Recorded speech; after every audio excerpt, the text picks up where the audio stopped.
Баршаңызға қайырлы күн, құрметті оқырмандар.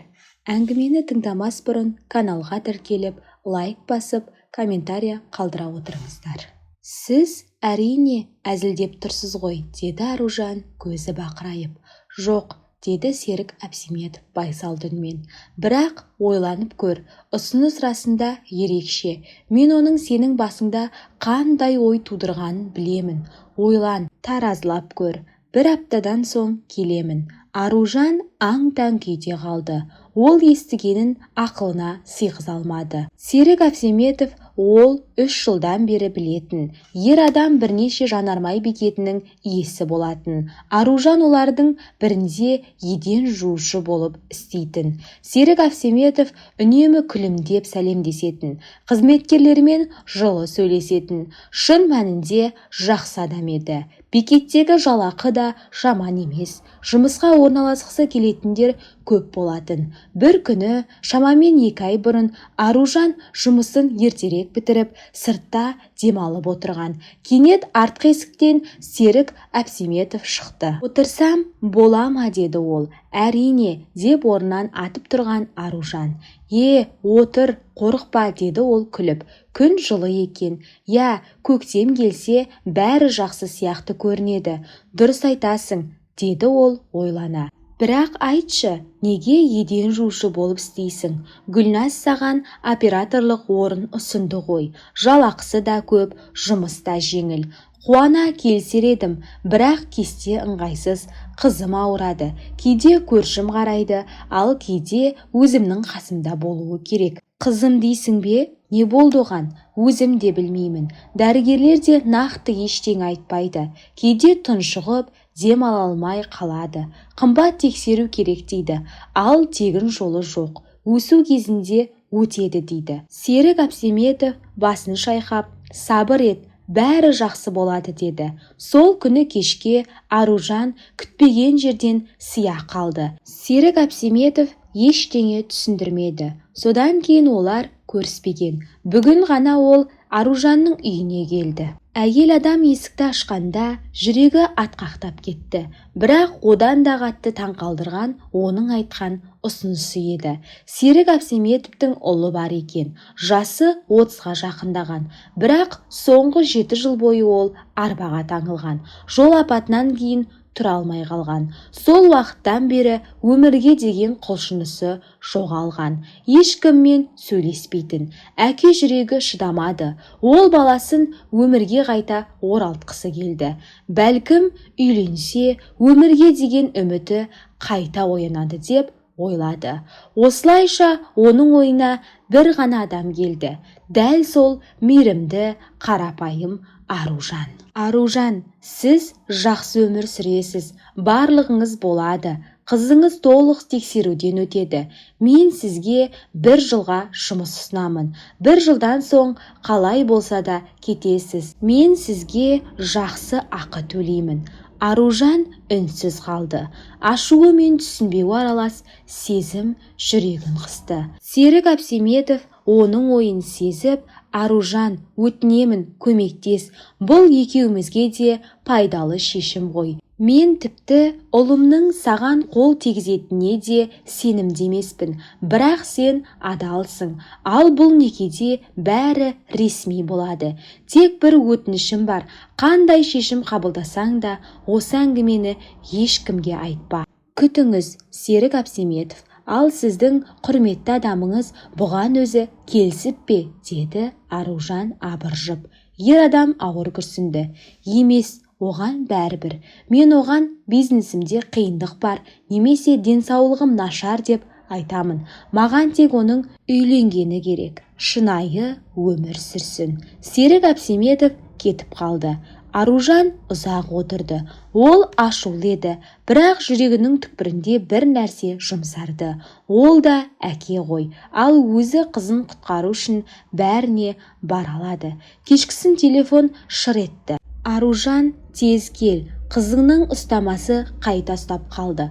қатты. Мен жедел жәрдем шақырам. Аружанның жүрегі дүрсілдеп үйге қарай жүгірді. Дәл қақпа алдына келгенде жедел жәрдем де тоқтады. Қайда жүрсіз, анасы, деді дәрігер қатқыл үнмен. Мен жұмыста едім, деді Аружан демігіп. Бұл жолғы ұстама расында ауыр еді. Мүмкін ауруханаға апарайық па, деді Аружан дірілдеп. Не пайда, деді дәрігер шаршаң үнмен. Онда бәрібір ештеңе істей алмайды. Тек баланы қорқытып аласыз. Сізге Астанаға бару керек. Жақсы дәрігерлерге. Дәрігерлер кеткен соң Аружан телефонын алып, Серік Әбсеметовтің номерін терді. Мен келсемін. Қызым тағы да ауырып қалды. Келесі күні олар жолға шықты. Оларды өзі Серік Әбсеметов алып кетті. Қасында жас, таза киінген жігіт бар. Аружан тек ең қажеттіні ғана алыңыз, қалғанын жолда аламыз, деді ол. Қызы үлкен көлікке қызыға қарап тұр. Қандай үлкен, деді ол таңданып. Серік Әбсеметов күлімдеп тізерлей отырды. Ұнай ма? Ал алдыңғы орынға отыруға қалайсың? Бәрін өз көзіңмен көресің. Шынымен бола ма, деді қыз қуанып. Болмайды, деді Аружан қатқылдау. Полицейлер көрсе айыппұл салады. Серік Әбсеметов күліп жіберді. Кір, қызым, біз өзіміз айыппұл жазамыз оларға. Көлік қала сыртындағы үлкен үйге жақындаған сайын Аружанның жүрегі қысылды. Неге мен келістім, ал егер ол қорқынышты адам болса ше? Серік Әбсеметов оның уайымын байқап, сабырлы дауыспен айтты. Уайымдамаңыз, Аружан, бізде әлі бір апта бар. Қаламасаңыз бас тарта аласыз. Ұлым жақсы бала, ақылды, тек өмір оны сындырып тастады. Өздеріңіз-ақ бәрін түсінесіздер, деді Серік Әбсеметов. Аружан көліктен түсіп, қызын түсіріп алды да, артына бұрылғанда үнсіз қатты. Бұл үй емес, нағыз сарай еді. Қызы шыдай алмай, анашым, біз ертегідей өмір сүретін боламыз ба, деп дауыстап жіберді. Серік Әбсеметов күліп, кішкентайды көтеріп алды. Ұнады ма? Қатты ұнады. Тойға дейін ұлы мен Аружан тек кешкі ас үстінде бірнеше рет қана жолықты. Жігіт дерлік тамақ та ішпейтін, көп сөйлемейтін, жай ғана үстелде отырғандай. Ал Аружан оны рұқсатсыз көз қиығымен бақылап қоятын. Жүзі жаман емес, бірақ өңі боз, шамасы сирек сыртқа шығатын болар. Ол да Аружандай мазасыз екенін түсінді. Той күні Аружанның маңында кісі қайнап жатты. Кеше ғана көйлек әкелген, көрген бойда Аружан тізесі бүгіле бере.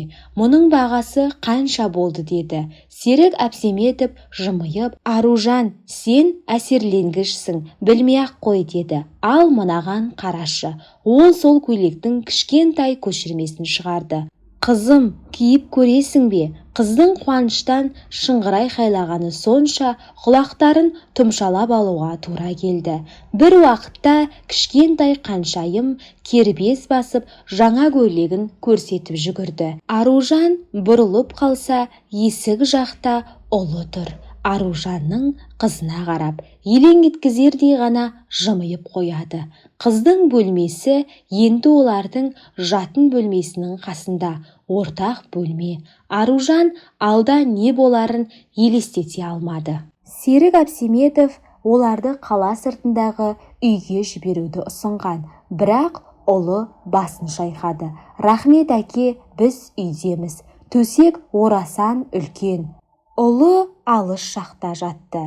Тесер пиғылы жоқ сияқты. Сол себепті түні бойы көз ілмеймін деп ойлаған Аружан да тез ұйықтап кетті.